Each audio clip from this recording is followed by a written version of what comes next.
G'day and welcome to another Brewery Series video. In this series I take you to breweries you might not have seen before. We grab one of their recipes and we brew it at home. And this month, Sir Thomas Porter from Block and Tackle Brewery. Look at that. Now, Block and Tackle's a long way from my place, but it's right near my sister's place where I visit all the time, and I've been going there since it opened in 2015. So without mucking around, let's get straight into it. Block and Tackle are on the beautiful Central Coast in New South Wales, my hometown.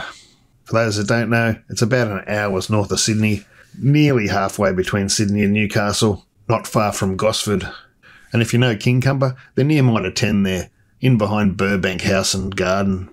Whenever I visit my sister in New South Wales, my first stop is usually Block and Tackle Brewery. You'll often find me there having a quick beer or three.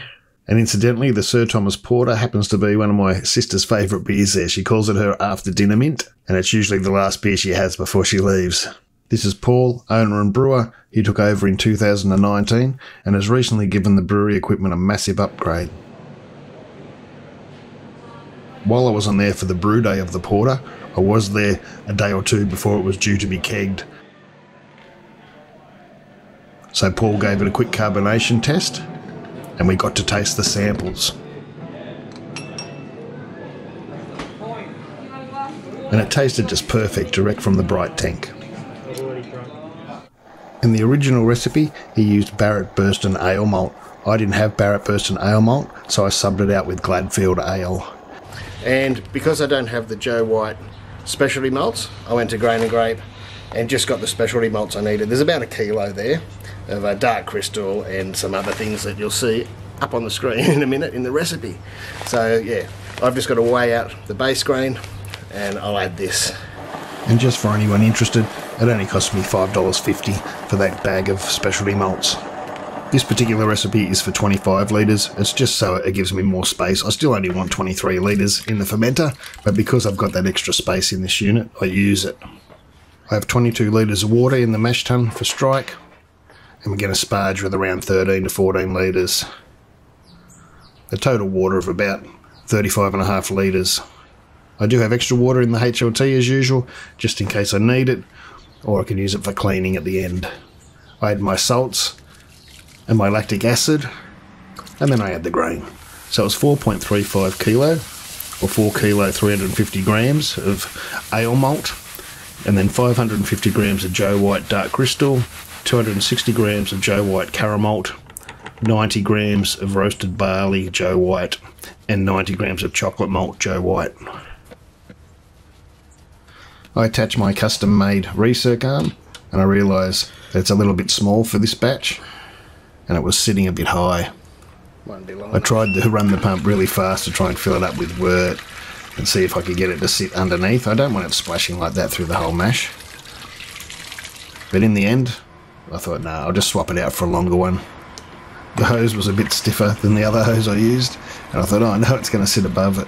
But once it started recircing and it got hot, everything was alright. I like it sitting just below the surface so it doesn't splash too much, and I much prefer it to the normal hose that comes with the G40. Take a sample for pH.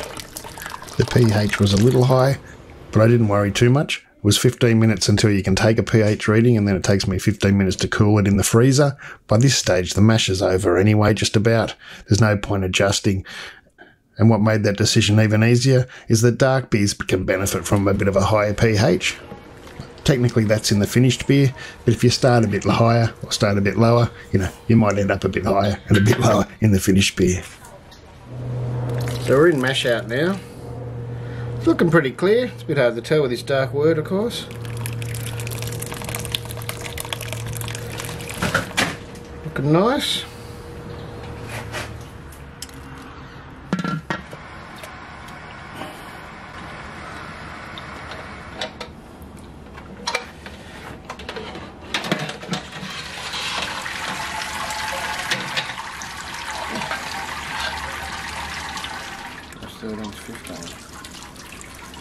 And I sparge with about 13 litres of water.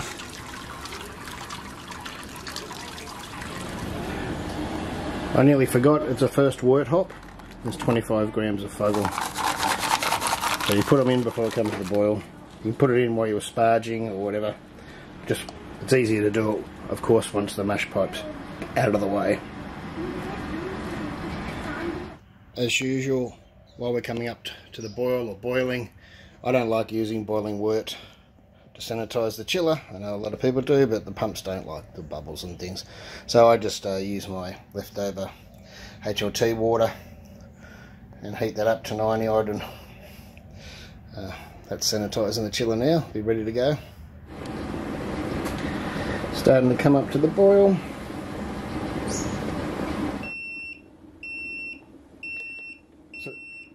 So the reason that was beeping then is that it beeps to say you're at 100 degrees, but sometimes it's not really boiling. So you stop the timer, and then there's another press it again button for when the boil's reached.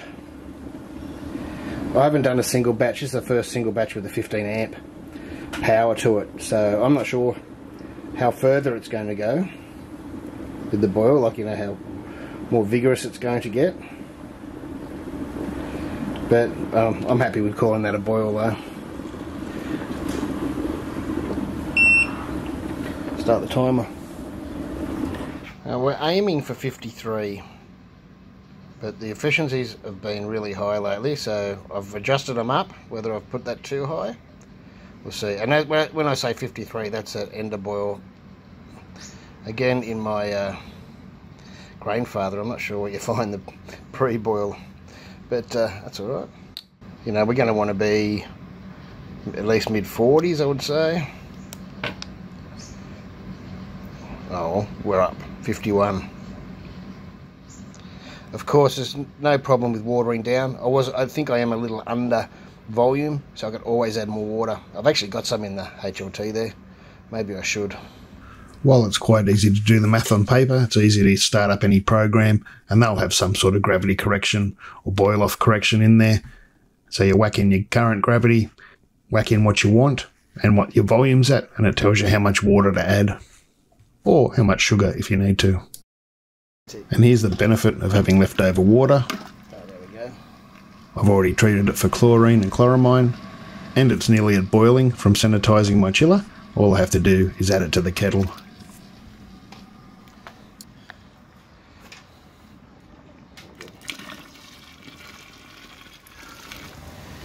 People might go, oh, you're crazy, you're watering it down. Well, it's going to be more accurate.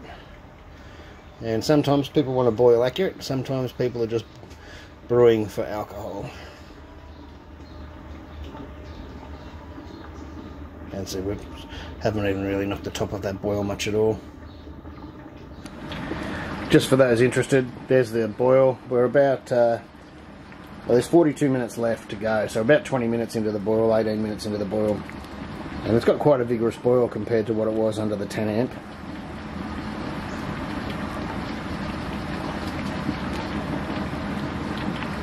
But as I said, if you're on 10 amp, don't panic. It only has to be moving. It only has to be moving. It doesn't have to be like this. So the hops we're using today, Fuggles and East Kent Golding, or it's sometimes called EKG. That is 20 grams of EKG at the 30-minute mark.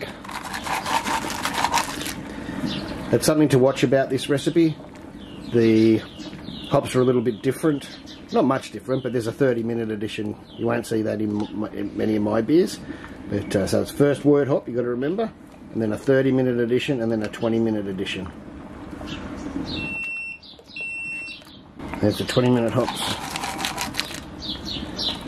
10 grams EKG, East Kent Golding, for the last 20 minutes.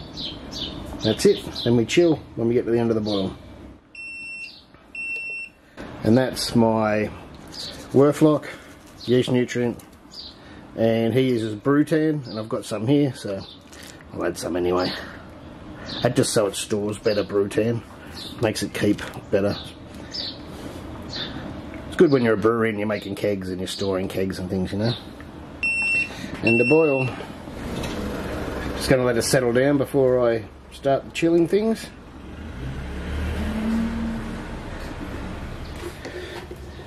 Just There's likely to be some water in this chiller, so I'll just go into a jug at first.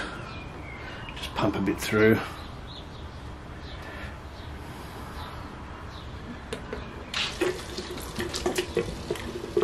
And there was water.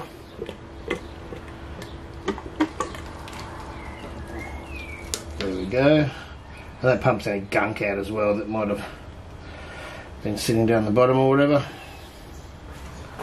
Hoses are on. That's clearing nicely. I should whack the lid on, but the lid's over there. Oh, I'm just going to go for it.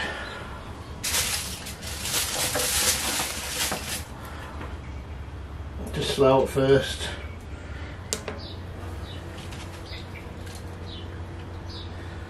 Pump on. Just slow till I get a grasp of what the temperature is coming at it. I don't have a dial, like a temperature dial to take readings at the moment, but I can feel that. If it's colder than your hand, you're doing alright.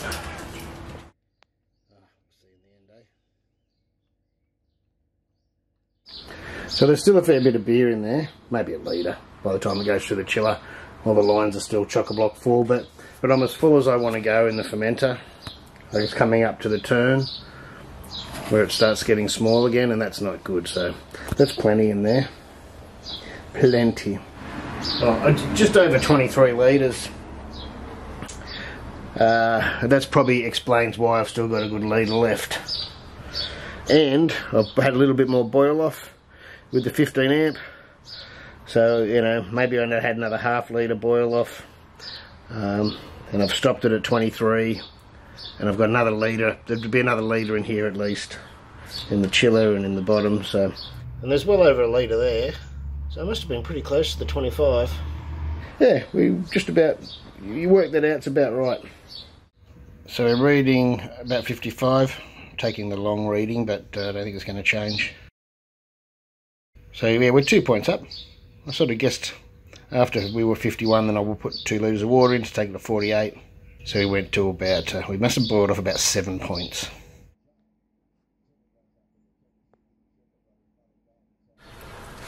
I'm going in with 2 packs of Sapphire SO4. You'd possibly get away with 1 pack.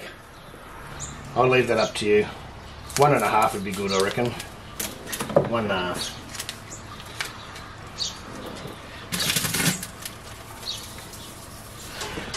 I'm going to be using the tilt in this one, just because it's here, clean and ready to go. But I want to follow the ferment so I can up the temperature when it gets to about 1025. And I don't have to bother taking readings all the time, so I'll pop that in there. I'll give you a hint, don't start taking readings off your tilt for about an hour or so after you put it in the wort. That way everything will be the right temperature and you won't have to adjust it. And put this in.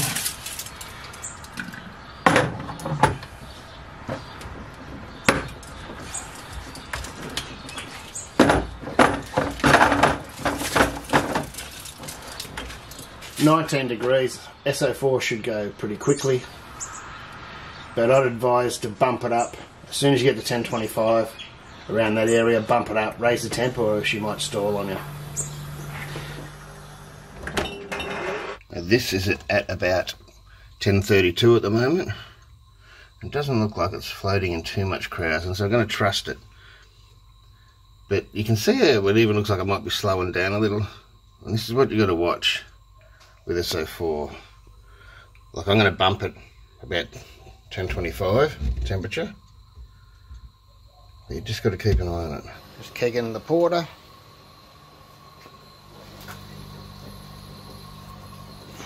And that sample is a bit cold at the moment. I just got it out of crash chill at 1 degree. So it's probably about 5 degrees now. And it's reading about 1019. And if you put that in to the temperature correction, it's sitting at about 1017, which is what I expected from the tilt. I was aiming for 116, like I think I've said in other videos, but I started a little higher and I ended a little higher, so we're about 4.9%, which is what we're supposed to be. This here is a sample.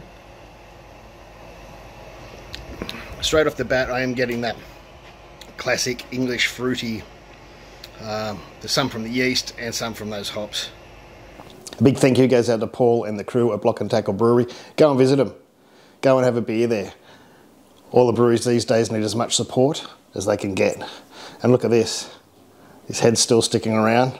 Every brewer I meet has a little worry about me doing the videos. And Paul's a stickler for a head. He loves it. So there you go, Paul. Did all right. What I love about this porter is it's not too roasty, it's not too coffee. Some get really overpowered by too much roast and coffee in there. This is like nicely balanced, and the nice balance of bitterness. You're getting fruitiness from the hops, the EKG, and the bittering fuggles, and the yeast. Look after the yeast when you use SO4 or any English yeast. You really got to look after it and nurse it home. If you get to their brewery, see if they've got any of the ESB left. That was sensational. ESBs, although a simple beer, I think are very hard to get really nice, and their one was really nice. So if he hasn't got it on tap, tell him to do another batch. So please support your local independent breweries. So thanks for watching. If you're not subscribed to my channel and you like this content, please press subscribe and the little bell thing, a like, will do me wonders. And comment below if there's any breweries you'd like me to try and get one of the recipes off. Thanks to all that watched, and a big thank you to the patrons, because without them, I couldn't make these videos. And I'll be stopping into Block and Tackle again after Christmas, in the new year. Give us a yell if you're in the area. We might be able to catch up and have a beer over January sometime. Thanks for watching, and we'll see you in the next one. Cheers.